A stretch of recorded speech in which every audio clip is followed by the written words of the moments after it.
Good day mga ka-backyard. Kaduan nyo nga pala ako at meron tayong lakad ngayon. So pupunta tayo, magda-driving lesson tayo mga ka-backyard. Let's go!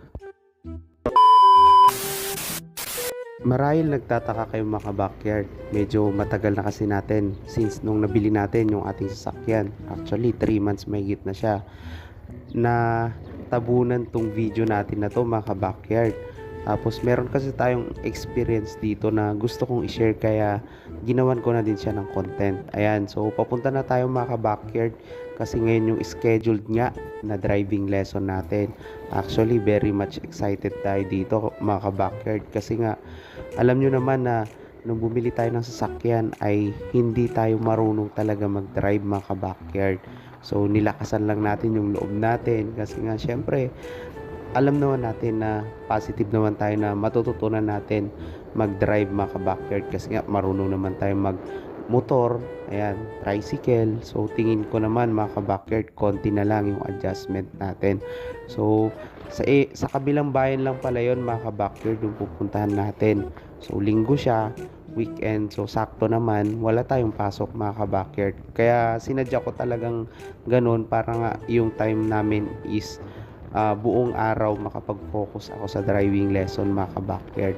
Sobrang excited ko talaga na ito mga ka-backyard kasi yung session namin ay 8 hours. So alas 8 yung usapan namin ay dapat nandun na ako sa may meet up place namin. So eto mga ka-backyard, nag-withdraw muna tayo kasi nga down payment pa lang yung binigay ko. So naabutan nga natin dito yung traffic mga ka-backyard kasi meron palang parade dito so sa Santiago City. Yun lang, medyo matagal-tagal. Although dumaan tayo kanina doon sa may meet up place, wala pa doon yung driver mga ka-backyard. Ayan, so konting tiis lang naman mga ka-backyard, makakarating din naman tayo doon.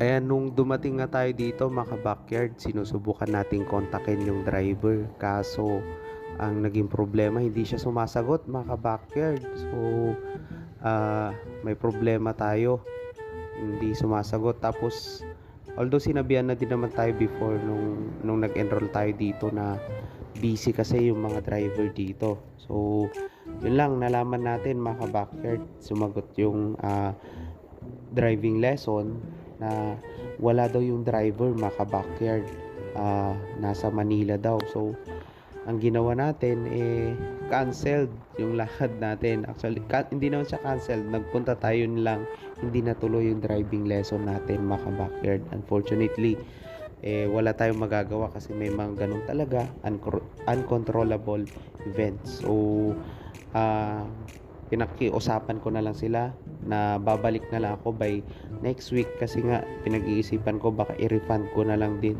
yung bayad ko kasi nakausap ko na yung pinsan ko na siya na lang magtuturo sa akin. Yung pinsan ko na nag-drive din nung sasakyan namin nung iuwi.